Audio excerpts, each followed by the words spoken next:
एक समय की बात है। एक गांव में एक युवक रहता था जिसका नाम आदित्य था। आदित्य बहुत ही अच्छा बच्चा था। उसके दिल में सभी के प्रति प्यार और सम्मान था। वह हमेशा अपने परिवार और साथियों की मदद के लिए तैयार रहता था। एक दिन एक साधु उसके गांव में आया और उसने आदित्य को देखा। साधु ने उसे एक अद्भुत चांदी का घड़ा दिया और कहा, बेटा, ये चांदी का घड़ा तुम्हारे लिए है, इसे समझदारी से उपयोग करना।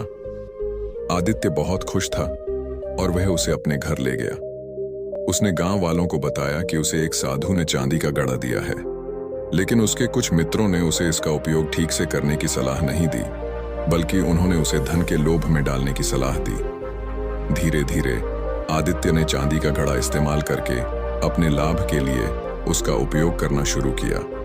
उसने उसे अपने व्यापार में लगाया और बहुत जल्दी ही धनी बन गया। लेकिन इसके साथ ही उसकी संगीनी भी बदल गई। वह अब अपने दोस्तों और परिवार के प्रति लापरवाह और स्वार्थी हो गया। धीरे धीरे आदित्य के परिवार और दोस्त उससे दूर होने लगे। उसने धन की लालच में अपने सभी प्रियजनों को खो दिया। आखिरकार उसने एक दिन साधु की याद दिलाई और उसे मिलकर अपनी गलती का एहसास किया। साधु ने उसे समझाया कि धन की लालच में किसी को भूलना एक बड़ी गलती है और सच्चे सुख का रास्ता प्रेम और सहानुभूति में ही है। आदित्य ने अपनी गलतियों का पछतावा किया और उसने अपने प्रियजनों से माफी मांगी। फिर से वह एक समर्पित और नेक इंसान बन गया। इस कहानी से हमें यह सीखने को मिलता है कि हमेशा धन की लालच में नहीं पड़ना चाहिए, बल्कि हमें हमेशा अपने प्रियजनों की प्राथमिकता देनी चाहिए। बार गौतम बुद्ध के शिष्य अनंत ने उनसे पूछा, भगवान, मनुष्य का स्वभाव कैसा होता है? बुद्ध ने उसे एक कहानी सुनाई। एक बार एक शेर एक जंगल में घूम रहा था। वह अपने आसपास के सभी जानवरों को डरा रहा था। उसे अपनी शक्ति पर गर्व था और वह अपने आत्मसम्मान में लिप्त था। वह अपने आसपास के सभी जानवरों को अपने वश में करना चाहता था। एक दिन शेर ने एक गांव में घुसपैठ की। वहां उसने एक बुजुर्ग को देखा जो बिना किसी डर के बड़े शांति से बैठा हुआ था। शेर ने आश्चर्य की दृष्टि से उसे देखा और पूछा, तुम कैसे इतने शांत और निर्भय हो सकते हो? बुजुर्ग ने मुस्कुराते हुए उत्तर दिया, बेटा, मैंने समझ लिया है कि डर का कोई स्थान नहीं है।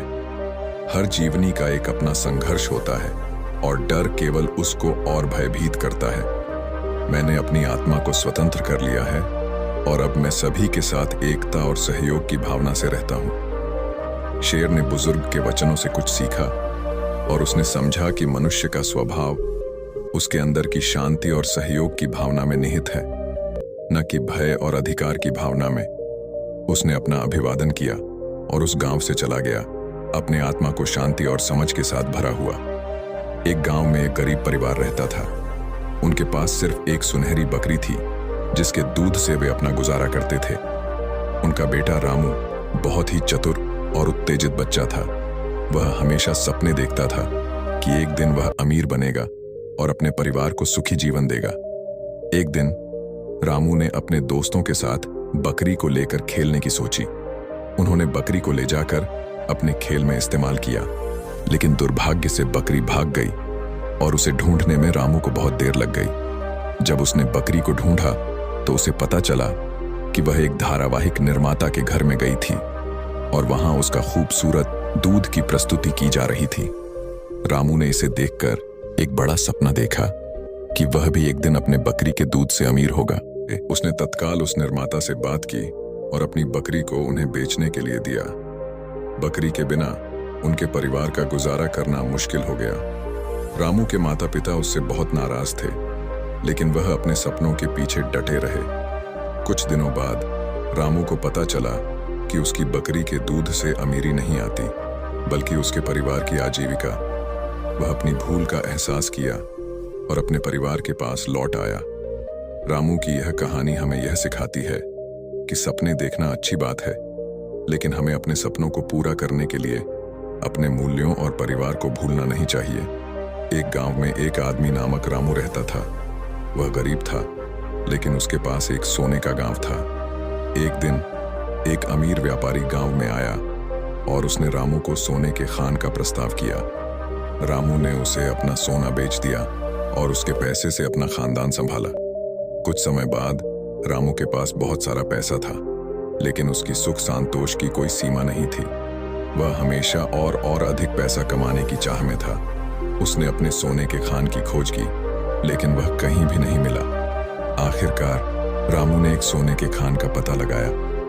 वह वहां पहुंचा और सोने की खोज में अपने लोगों को साथ लिया, लेकिन खान में एक बड़ा रखवाला बैठा हुआ था जो उन्हें अपने सोने के खान में नहीं आने देना चाहता था। रामू और उसके लोगों ने उसे समझाया, लेकिन वह रखवाला मानने को तैयार नहीं था। उसके बाद रामू और उसके लोगों ने एक योजना बनाई और रखवाले को पट्टी मारी कि खान का एक और मुंह है जो उसे अपने रोजगार से बचा सकता है। रखवाला फुसला गया और उसे पट्टी मान ली। जब रामू और उसके लोगों ने खान में जाकर खोदना शुरू किया तो उन्हें पता चला कि यहाँ सोने के बजाय खान में केवल पत्थर ही हैं। रामू का खानदान बर्बाद हो गया और वह गरीबी में डूब गया। इस कहानी से हमें यह सीखने को मिलता है कि लालच से दूर रहना चाहिए, क्योंकि वह हमें गलत रास्ते पर ले जाता है और हमें खुद को बर्बाद कर देता है। एक बार की बात है, एक छोटे से गांव में एक युवक नामक राजू रहता था। वह गरीब था, लेकिन उसका मन अमीरी की ओर दौड़ता था। उसका सपना था कि वह अपने परिवार को धनवान बनाएगा और सभी की खुशियों को बढ़ाएगा। एक दिन राजू को गांव के बड़े शहर में अपनी बायोडाटा लाने का मौका मिला। वह खुश था कि अब उसका भविष्य उज्जवल होगा। उसने शहर में नौकरी ढूंढी और एक धुआंधार कारगर कंपनी में नौकरी पाली। कुछ समय बाद राजू की नौकरी में प्रमोशन का मौका मिला और वह अधिक उच्च अधिकारी बन गया। उसकी आमदनी बढ़ी, लेकिन उसकी खुशी और शांति की कमी थी। वह हमेशा अधिक और अधिक धन कमाने के लिए दौड़ता रहा, लेकिन उसका आत्मसम्मान और सुख धीरे धीरे खो गया। एक दिन राजू ने अपने पुराने गांव के दोस्त से मिलने का फैसला किया। जब वह अपने गांव पहुंचा तो उसने देखा कि वहां के लोग गरीबी में भी खुश हैं। उनकी सामाजिक सहयोगिता और सद्भावना उसे आत्मसंतुष्टि की अनुभूति दिलाई। राजू ने समझा कि वास्तव में सुख और धन का अंतर है। वह अपने असली सुख को पाने के लिए अपने गांव में वापस चला गया और अपने सपनों की पूर्ति के लिए काम करना शुरू किया।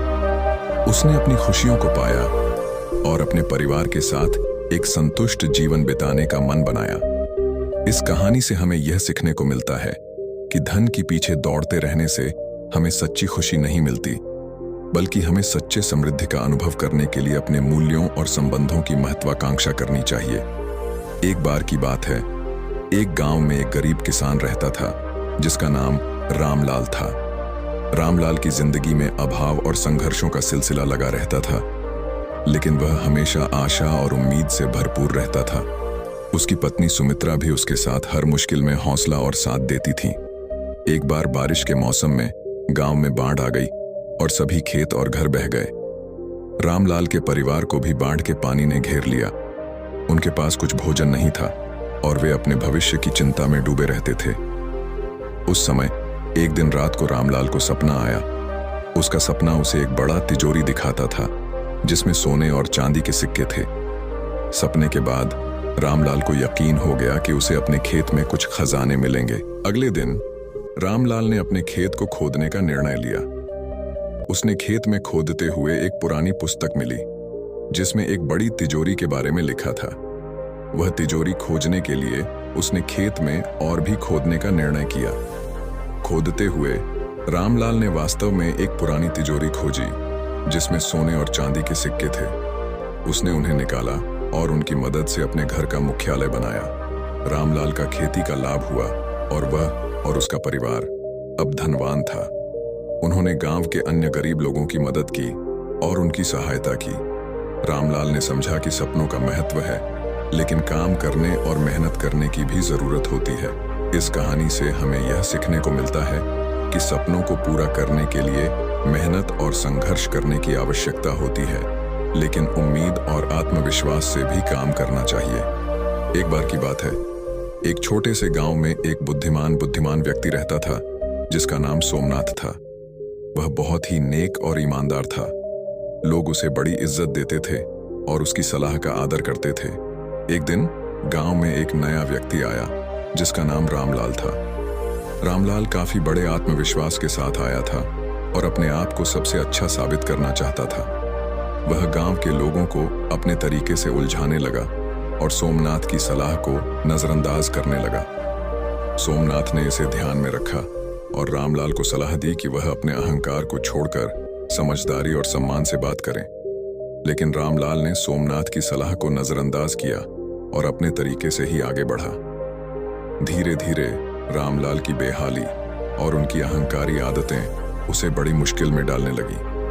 वह गांव के लोगों की नजरों में गिरा और उसे समाज में नकारात्मक प्रतिक्रिया मिलने लगी। एक दिन एक संघर्षमय घटना के बाद रामलाल को अपने अहंकार का एहसास हुआ। उसने अपनी गलतियों को स्वीकार किया और सोमनाथ से माफी मांगी। सोमनाथ ने उसे स्वागत किया और उसे बताया कि अहंकार और अभिमान मनुष्य को गिराने के लिए होते हैं, लेकिन यह हमेशा उसे दुखी रखते हैं। वास्तव में समझदारी, संवेदनशीलता और सम्मान ही वह गुण है जो एक व्यक्ति को सच्चे सुख और समृद्धि की दिशा में आगे बढ़ाते हैं। इस कहानी से हमें यह सीखने को मिलता है कि हमें कभी भी अपने अहंकार की गहराइयों में न डूबने देना चाहिए, क्योंकि यह हमें नुकसान ही पहुंचाता है। एक गांव में एक युवक राजीव रहता था। वह गरीब था, लेकिन उसके पास एक नेक दिल और ईमानदारी थी। राजीव के पिता की मृत्यु के बाद वह अपने परिवार का पालन पोषण करता था। उसकी माँ और 4 छोटे भाई बहन उसकी जिंदगी की आधारशिला थे। एक दिन गांव में एक अमीर व्यापारी आया और एक बड़ी संपत्ति खोजने के लिए लोगों को भागने का विज्ञापन किया। राजीव ने भी उसमें भाग लिया। अपने दौरे के दौरान वह एक पुराने मंदिर के पास पहुंचा, जहां उसे एक चमकदार संदूक दिखाई दी। वह सोचा कि यही वह संपत्ति हो सकती है जो व्यापारी ढूंढ रहा है। राजीव ने संदूक को खोला और उसमें एक चिट्ठी पाई, जिसमें लिखा था, यदि तुम इसे पाएं तो यह संपत्ति तुम्हारी है, लेकिन अगर नहीं तो तुम्हें इसे अगले 24 घंटों में वापस रख देना चाहिए। राजीव ने चिट्ठी को पढ़ा और संदूक को अपने साथ ले जाने का निर्णय लिया। वह घर लौट गया और अपनी मां को बताया। अगले दिन अमीर व्यापारी ने उसे संपत्ति खोने की सजा सुनाई, क्योंकि उसने संदूक को नहीं वापस किया। राजीव को गांव से बाहर किया गया और उसका परिवार भूख से तड़प रहा था। उस रात राजीव ने दिल से प्रार्थना की और फिर संदूक को वापस लेने के लिए गांव लौट गया। वह मंदिर पहुंचा और संदूक को वापस किया। अगले दिन उसकी ईमानदारी के कारण अमीर व्यापारी ने उसे संपत्ति दी और उसकी तारीफ की। राजीव को व्यापारी ने अपने साथ काम करने के लिए भी बुलाया। इस कहानी से हमें यह सीखने को मिलता है कि ईमानदारी, नेकी और निष्ठा ही वह गुण हैं जो हमें सफलता की ऊंचाइयों तक पहुंचाते हैं। जीवन में कभी भी ईमानदारी से मोहभंग नहीं करना चाहिए, क्योंकि वह हमें सही रास्ते पर लेकर जाती है।